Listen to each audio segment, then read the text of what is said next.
Yo, it's that time again. Yeah, I'm actually gonna do this rear thing right now. In fact, I got the, if you can't tell, I got the car up in the air, in the back. And I'm gonna show you what I'm talking about the leaf spring. So when you'll see. Let me bring you back here, hold on. Let's go look at the car. Let's go back here and check this out. So, what I'm looking for is, let's get up there. Can you see it? I think you can see that.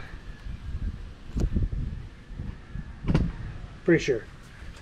So what I want to see is, at what point does this leaf spring touch this frame when I go up? And that is going to be the start of the box. So the bottom of the box, I'm going to have an opening right here. I'm going to slice the bottom, and then this is where the start of my slot is going to be, is right there. So that's what's happening right this moment. Trying to get an eyeball of where I want it to be. So roughly right there. Then I'll figure out the length from, you know, here to here, so I can copy it on that side. That side leaf spring, if you see it on that side where it's not touching and this one is, that's because the diff is not centered on the rear end. The axles are opposite, so there's more weight on that side. The pinion is centered, the diff is not. So, I mean, it's aesthetics. I wish it was equal axle distance, but man, those triggers are cool. Anyway, I'm gonna make my marks, punch my first holes wherever the distance is, make my slot, 3/4 of an inch slot, and then I'll cut the bottom out here, cut the floor out, stick the leaf spring up in there, and then we'll see how big of a hole I actually have to make to get full travel for this spring. The idea is I don't want it to, when this thing goes up and this leaf here, I'll show you, when this compresses and it slides back, you see that spring slide back? What I don't want is I don't want the slot to be too small. That's why I went 6-inch, because most of the aftermarket ones are 4-inch, like Caltrax or whatever. But the concern is it bottoming out at this end of the slot or bottoming out at this end of the slot and getting a harsh ride. If I can make the slot bigger and the bearings travel back and forth in here, and the bolt never touches the slot, ends of the slots, then you know, in my brain, small p brain, that means that I'll be able to have you know, a much softer ride. And I gotta box it so it doesn't fill up with dirt. I'm gonna probably grease it or anti-seize it or something on the inside so the bushing has something to slide in. Mental note for those of you doing energy suspension bushings, years ago I was doing on my coupe. Years ago I was doing hold on, this, I can see spots already on your glass. That's better. No, it's not, I can still see it. Years ago, doing the coupe, I converted the Mustang Tourer from rubber suspension on the front to energy suspension. World of difference. Became one of the best driving, you know, turning, handling setups that I had. And I was worried about squeak, like everybody does with, you know, energy suspension. Everybody's got energy suspension, and they're all worried about, you know, is it gonna squeak? Is it gonna ride hard? And so I called the energy suspension guys, asked their advice, and the R&D guys at energy suspension said anti-seize everywhere, all over the bushings, all over anything that contacts the bushings, all over anything that can contact anything the bushings contact. Then they don't squeak, and he was right. In fact, that car, when I sold that car, it had over 150,000 miles on it. Yeah, it's in Australia now somewhere. You guys know that, I told you already. But yeah, that black car, that chassis, has over 150,000 miles on it with energy suspension bushings. It was awesome.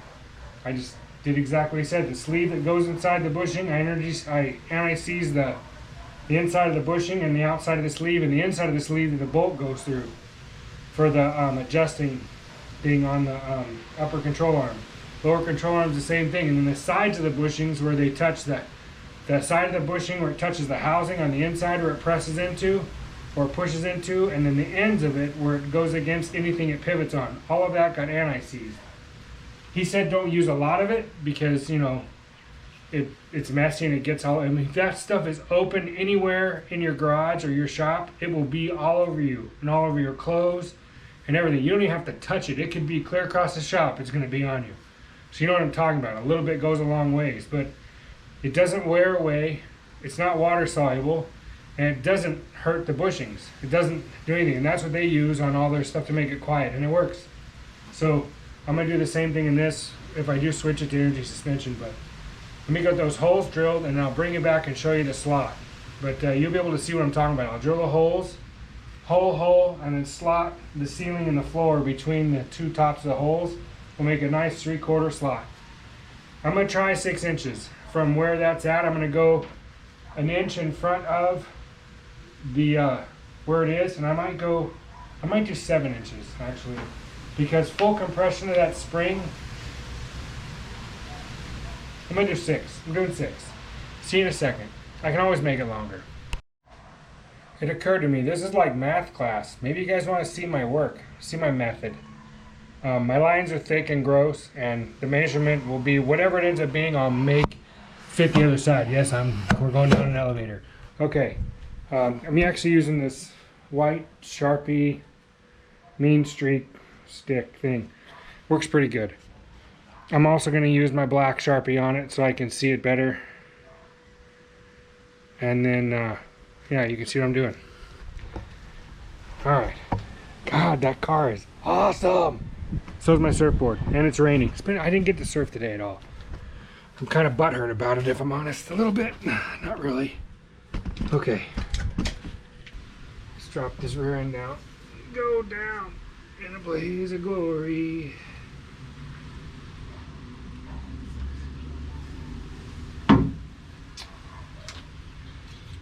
I got a bunch of songs stuck in my head today. Okay, so we are going to be...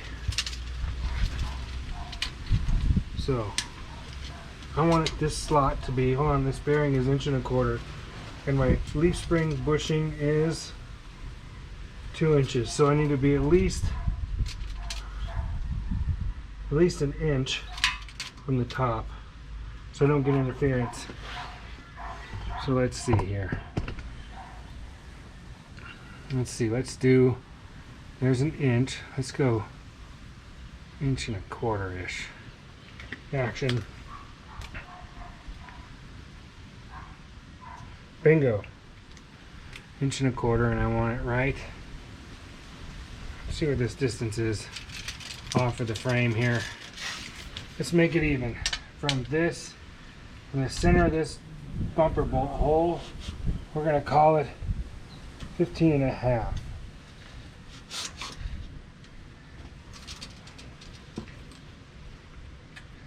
Center bolt hole right here, 15.5.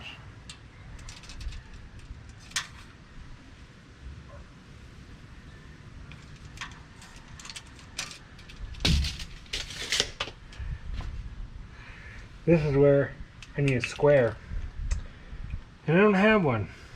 I'm not going to use tape measure. That'll work. Do you know a tape measure can be a square? A straight edge? It can. Okay, first hole there. Then we're going to go 6 inches past that.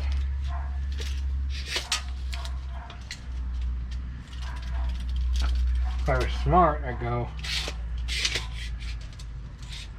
15.5 for the center of this. Center of this. 15. 9.5. Oh, look at that. 9.5. So it's right there. Looks like this bracket gets to come off, because I'm going to be right in this end area. Well,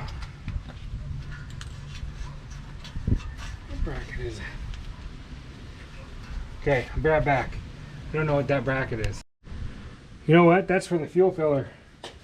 I am going to convert this. So what is this measurement going to be then? So from here to here, I'll do 5 3/4 to the end of that.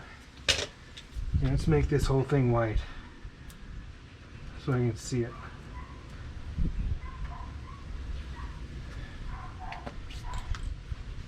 Five and 3/4. 5 3/4. Right there. And we'll come down 1 1/4 inches.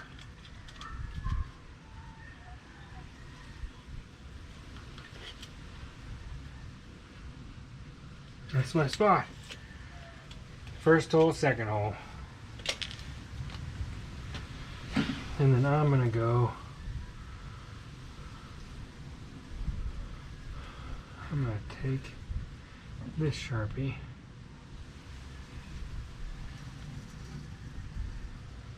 across there.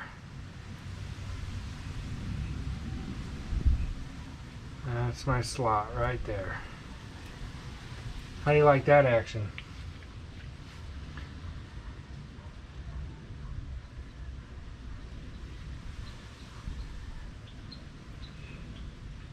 That's going to be the slot.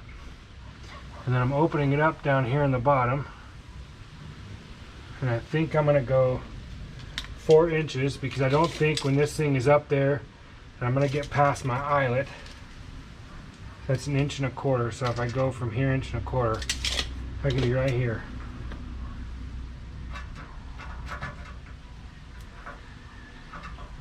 Good to know. And then on this side, same thing. So the trick was to drill a small pilot hole here and through the other side and here the other side. And the nice part about these drills are, I guess this one doesn't have it, but some of them have levels on it and this one doesn't. I just eyeballed it. Like I use my ichrometer and it's pretty, my ichrometer's pretty tuned in. I'm pretty all right. So I'm gonna cut this out with the death wheel. Bzz, bzz, knock it out, knock the bottom of this out, X. This is coming out.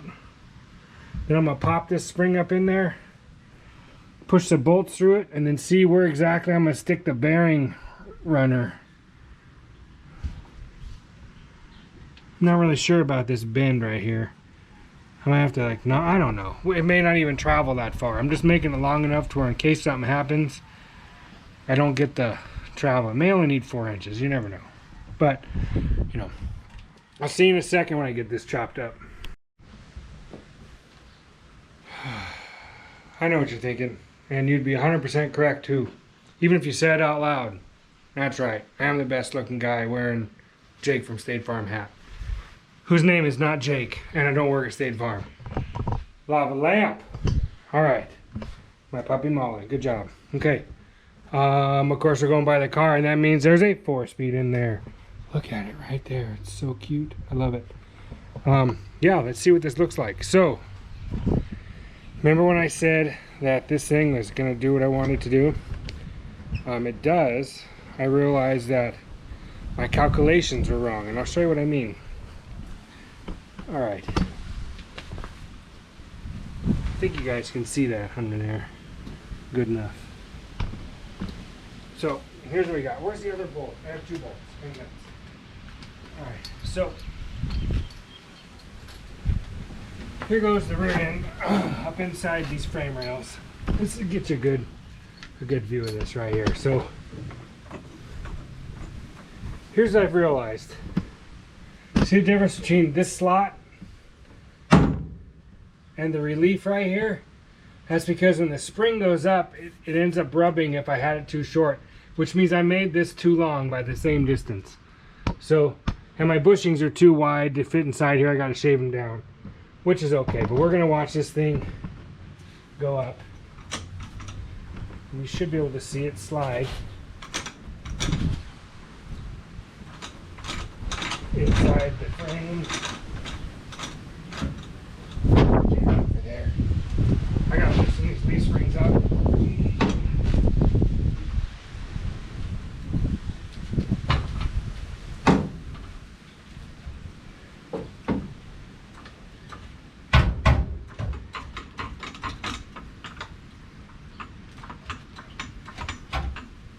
Okay, that one's sliding. Where the bolts go? Right here. Okay, so this bushing, if I have the other bushing in the bearing out here, I'll show you what I'm talking about.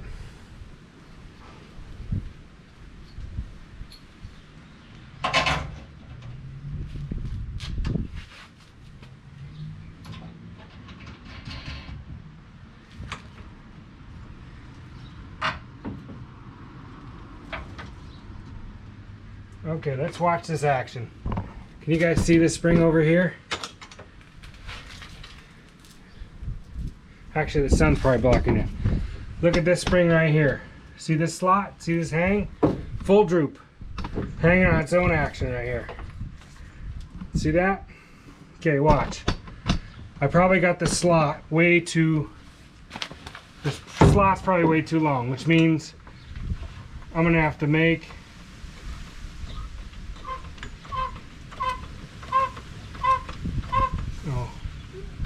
Tighten up your jack, you big dummy. So essentially it's going to ride on the bearings. They're going to do that. And now I'm lifting the frame off. So that's full compression of the springs right there. So I only needed it to be this long right here. So even more, I'm going to probably fill this in and fill the bottom of this in so I get some of the structural back. But I gotta put my bars and stuff on there and the bearings. But yeah, that's it. That's what it's gonna look like right there. So yeah, I want to see too. Let's put it on the ground. Let's see what the difference is. Ride height. Now the spring is up in the pocket. Because I definitely want to know this. Okay, watch. Observe. Okay, let's see what this looks like. Let me see if you guys got a good view of it here.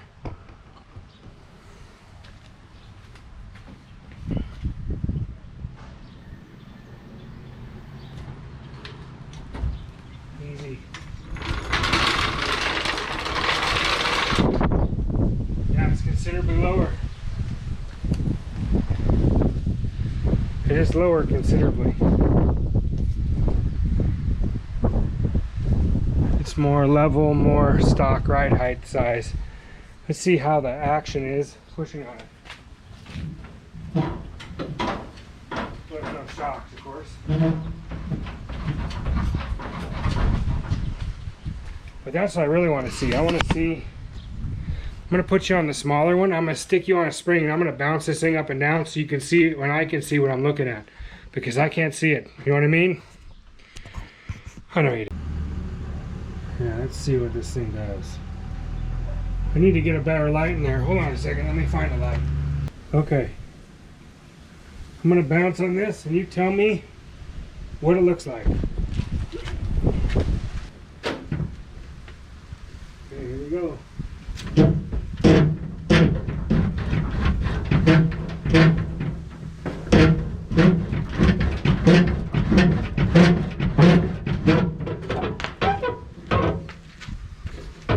Up on it, see what happens. You know, you get the idea. Now I got to figure out where the bearings are going to go. All right. That's it. Bye.